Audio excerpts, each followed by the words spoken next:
अच्छा बेटा, अब जो हम लोग आज पढ़ेंगे ना, आज हम लोग जो जो पढ़ेंगे वो है आपकी फार्माकोलॉजी का लेक्चर, इंट्रोडक्शन का लास्ट।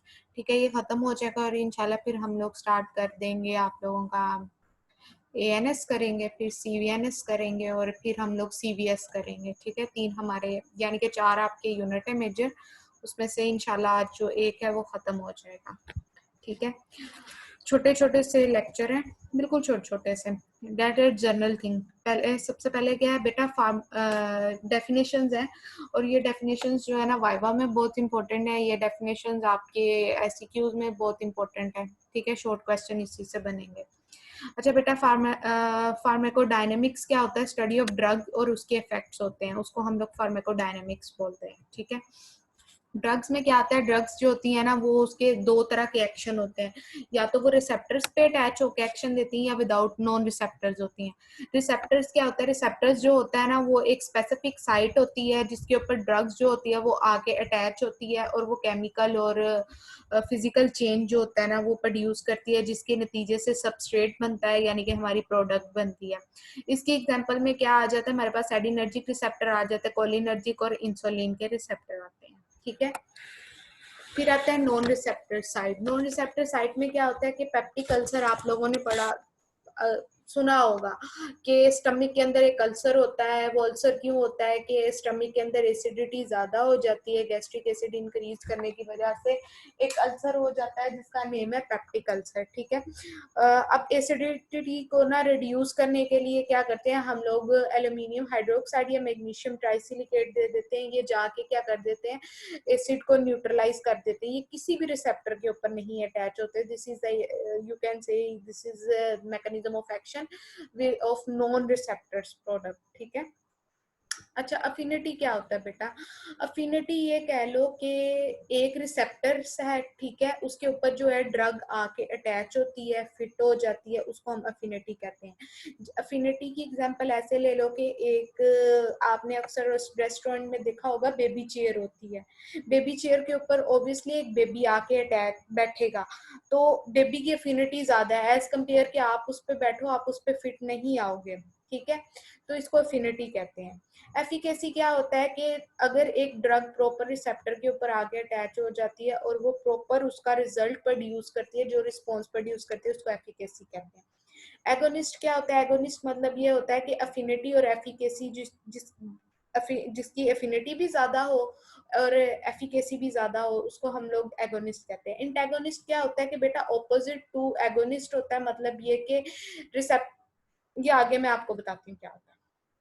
एगोनिस्ट क्या होता है कि ये देख रहे हो बेटा, ये एक रिसेप्टर है, ठीक है, ये रिसेप्टर साइट है, इसके ऊपर आके एक ड्रग अटैच हो गई है, वो फिट हो गई है, केमिकल और फिजिकल इसमें इंटरेक्शन हुआ है, उसके नतीजे में प्रोडक्ट बनी है, इसकी इफिनिटी सबसे ज्यादा है और इसकी ट्रांजिट इसने क्या किया है, रिस्पॉन्स किया है। ठीक है, तो इसको हम लोग क्या कहेंगे, इसको हम लोग कहेंगे एगोनिस्ट।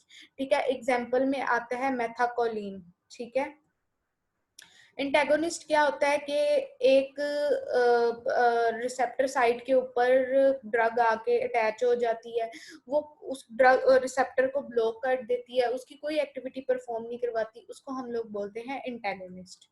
ठीक है, ये देख रहे हो, एगोनिस्ट है, ये आया अटैच हुआ है, रिस्पॉन्स प्रोड्यूस हुआ है। एंटागोनिस्ट है, आया अटैच हुआ है, कोई रिस्पॉन्स हमारे पास प्रोड्यूस नहीं हुआ।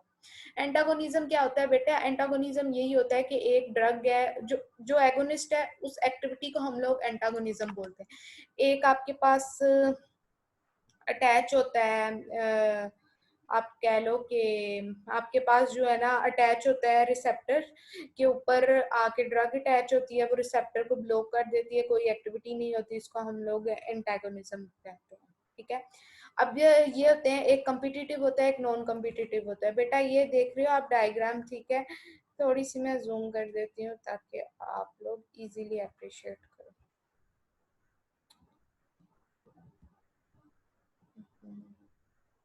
अच्छा बेटा, ये आपका रिसेप्टर है, ठीक है, ये आपका एगोनिस्ट है, इसने आके अटैच होना था और इसने क्या रिस्पॉन्स प्रोड्यूस करना है। इसी से मिलता जुलता क्या होता है कि एक ड्रग आती है, वो इसके साथ compete करती है, मतलब रेस लगाती है, कहती है कि मैं तुम्हारी जगह पे जाके अटैच हो जाऊंगी, वो जल्दी जल्दी अटैच हो जाती है, इसके लिए कोई जगह नहीं छोड़ती। तो इस जो ये जो मैकेनिज्म होता है ना, इसको हम लोग कॉम्पिटिटिव एगोनिस्ट कहते हैं, ठीक है। नॉन कम्पिटेटिव ये होता है कि जो आपके पास ड्रग आती है वो जो है ना बाइंडिंग साइड, मतलब जहाँ पे रिसेप्टर्स की बाइंड, जिसके ऊपर ड्रग ने आके अटैच करना होता है ना, एगोनिस्ट ने आके अटैच करना होता है, उस पर नहीं अटैच होती, वो डिफरेंट जगह पे अटैच हो जाती है। डिफरेंट जगह पे ना अटैच होने के बाद वो क्या केमिकल स्ट्रक्चर होता है, तो वो उसका क्या करती है, वो साइट की शक्ल ही चेंज कर देती है कि उसके ऊपर ड्रग आके अटैच हो। तो ऐसे प्रोसेस जो होता है ना, इसको हम लोग एंटागोनिज्म कहते हैं, ठीक। फिर उसके बाद आपके पास आ जाता है, अब हम लोगों ने कंबाइन इफेक्ट ऑफ ड्रग पढ़ना है। सनर्जिज्म क्या होता है?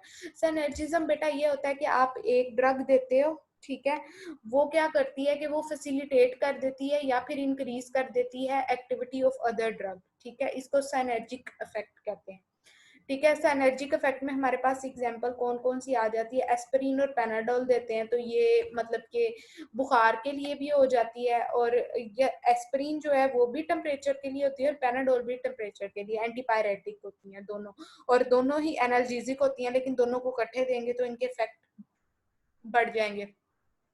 नाइट्रस ऑक्साइड और हेलोथिन हम लोग जनरल एनेस्थीसिया में देते हैं, ठीक है। फिर हमारे पास आती है अमाइनोडिपिन और एटिनोलोल, ठीक है, ये हाइपरटेंसिव ड्रग है, ठीक है। फिर हमारे पास आती है एफिड्रीन एंड थियोफाइलिन, बेटा ये ब्रोंकोडायलेटर है, ये दोनों इकट्ठे हम लोग देते हैं, ये एक दूसरे का इफेक्ट इंक्रीज कर देते हैं। फिर सुपरेटिव क्या आ जाता है बेटा? सुपरेटिव जो है ना, सुप्रा एडिटिव, सुप्रा का मतलब क्या होता है कि बड़े से भी बड़ा इफेक्ट होता है। बेटा ये कि आपने दो ड्रग्स जो है ना आपने अलग अलग दी है, let's suppose there are two drug, आपने ए दे दी है, फिर आपने क्या किया कि आपने बी दे दी है, ठीक है, तो दोनों का रिजल्ट जो होता है ना वो इतना नहीं अच्छा नहीं आता, मतलब दोनों जो है 70% रिजल्ट देती हैं। फिर आप दोनों ए बी को इकट्ठा करके एक ही ड्रग बना के दे देते हो, वो जो है ना वो रिजल्ट आपका 100% देती है। तो ऐसा जो प्रोसीजर होता है ना उसको हम लोग सुप्रा एडिटिव सिनर्जिज्म बोलते हैं। अच्छा बेटा, फिर उसके बाद आ जाता है पोटेंसी एंड एफिकेसी। बेटा पोटेंसी जो होती है ना, एक ड्रग होता है वो जो response produce, maximum response produce करती है ना, ठीक है, वो उसकी एफिकेसी होती है, ठीक है। पोटेंसी का मतलब होता है कि पोटेंसी मीन पोटेंट, ड्रग कितनी ज्यादा पोटेंट है, यानी कि एक रिस्पॉन्स करने के लिए कितनी अमाउंट ऑफ ड्रग चाहिए, वो होती है उसकी पोटेंसी, ठीक है। और जो amount of drug maximum response produce करती है वो होती है उसकी efficacy. Site of action extra cellular और on the surface of the cell और इंट्रा सेलुलर होते हैं, ठीक है। एक्स्ट्रा में हमारे पास एग्जांपल आ जाती है डायूरेटिक की और प्लाज्मा एक्सपेंडर की, और सरफेस ऑफ सेल के ऊपर जो हमारे पास ड्रग एक्ट करती हैं वो डिजिटेलिस और पेंसिलिन है, और इंट्रा सेलुलर जो एक्ट करती हैं सेल के अंदर वो स्टीरॉइड और एंटी कैंसर ड्रग है, ठीक है। फिर उसके बाद dose response curve. Dose response curve होता है कि बेटा आपने क्या किया है कि आपने ना एक डोज का दी है, ठीक है, जितनी ज्यादा आपने डोज दी है उतना ज्यादा रिस्पॉन्स आता है। फिर ये जो है ना ये एस शेप कर्व है कि एक ऐसा पॉइंट आ जाता है कि आप डोज इंक्रीज करते जाते हो लेकिन रिस्पॉन्स नहीं आता। क्यों नहीं आता? क्योंकि जो नंबर ऑफ रिसेप्टर्स है ना वो सारे के सारे उस टाइम ऑक्यूपाइड हो चुके होते हैं, ठीक है। तो ऐसे कर्व को हम लोग कहते हैं डोज रिस्पॉन्स कर्व, ठीक है। Lower the concentration of the dose, lower the concentration, अगर हम डोज कम करते हैं, ठीक है, और मिनिमम डोज देते हैं तो हम लोगों का थोड़ा रिस्पॉन्स आता है। फिर एक ऐसा आता है लेवल जिसपे हम डोज ज्यादा करते जाते हैं, रिस्पॉन्स हम लोगों का कम होता है, उतना ही आता है जितना पहले आता है, क्योंकि आपके पास बाइंडिंग साइट जो होती है ना वो खत्म हो जाती है। ये आ गया कर्व। फिर उसके बाद आता है quantal dose effect. Quantal dose effect ये आता है कि इसमें ये होता है कि या तो वो ड्रग रिस्पॉन्ड करती है या बिल्कुल नहीं रिस्पॉन्ड करती, ठीक है।